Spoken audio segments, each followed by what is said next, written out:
title on which I am going to speak will be The Properties of Soils and the Sugarcane in Mauritius, with special reference to trace elements.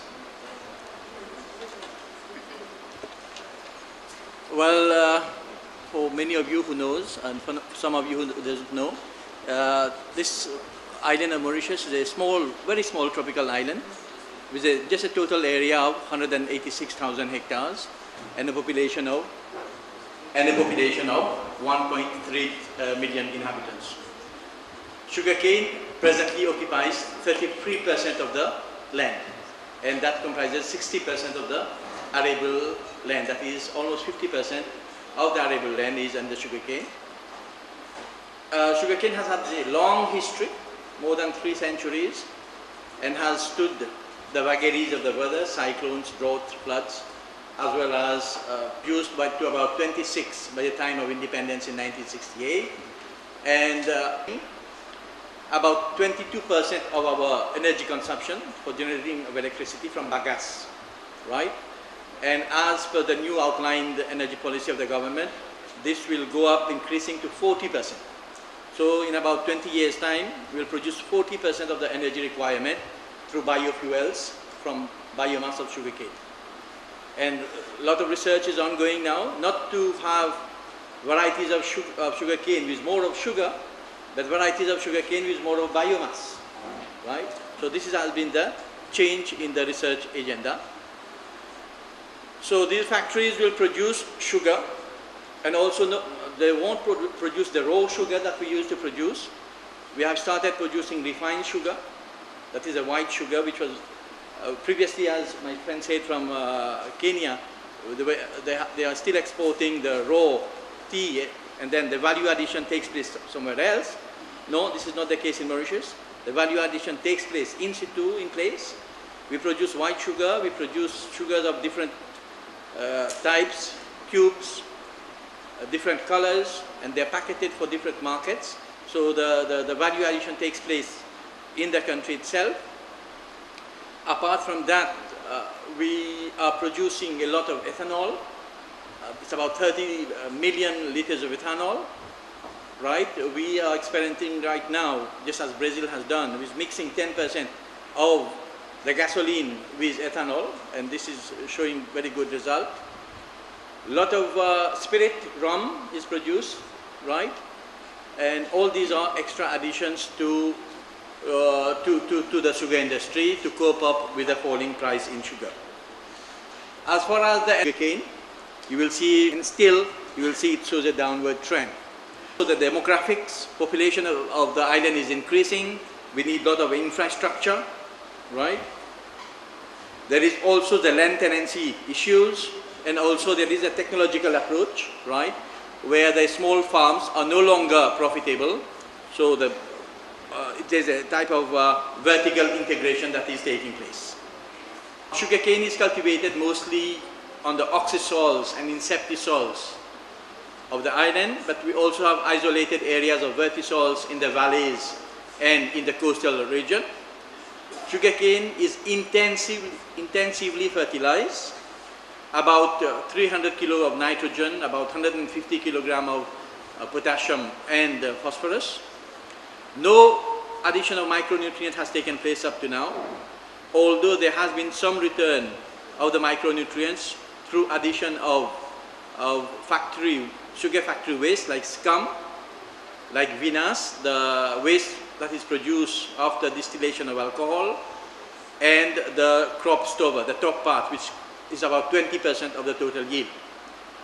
Now, in many parts of sugarcane, or parts of the world where sugarcane is produced, like South Africa, Taiwan, Hawaii, Australia, trace element deficiencies have been noted and are being corrected in different ways. For most, that levels of trace elements were not very high, but they were not deficient either, right? Especially in zinc. There might be hidden micronutrient deficiencies in the island, in the soil of the island, right? And there are various ways in which trace element can be added to the soil. Now, any attempt to recommend trace element application must be sugarcane, right? And the different physiographic features of the island have given rise to various microclimatic zones which affects the trace element distribution. We analyzed zinc, copper, boron, iron and manganese from soils of the 8 districts.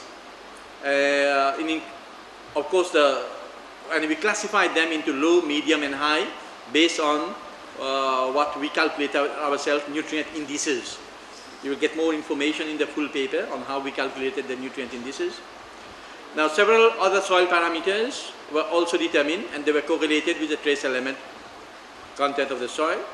And we use linear multiple regression analysis and also partial correlation analysis to find out their relationship and their significance. We sampled topsoil from the 8 districts in the 0-15 centimeter. Right, they were from all different soil types of the island. We have our own system of classification which is based on the Hawaiian system. Low humic latosol, humic ferruginous latosol, latosolic brown forest soil, latosolic reddish prairie soil and dark magnesium clay. In the full paper you will find the correlation or attempts with the USDA. Samples were collected 20 meters from the main road, 5 meters from the field roads. We collected a total of 690 soil samples. They were all georeferenced with GPS, right? Altitude, latitude, longitude. And each subsample was a composite of 4 or 5 samples. Of course, all precautions were taken against contamination. Analysis, standard methods, right? But for zinc, copper, iron and manganese, we developed our own method of EDTA ammonium acetate, which is shaking time of 30 minutes. Boron was determined by the 5-minute boiling water method. We analyzed silt, sand, silt and clay, total nitrogen, available results that we have got, available zinc. This is the order that they occur in the different districts. So we calculated nutrient indices for each district, right? Here we show how we calculated those nutrient indices.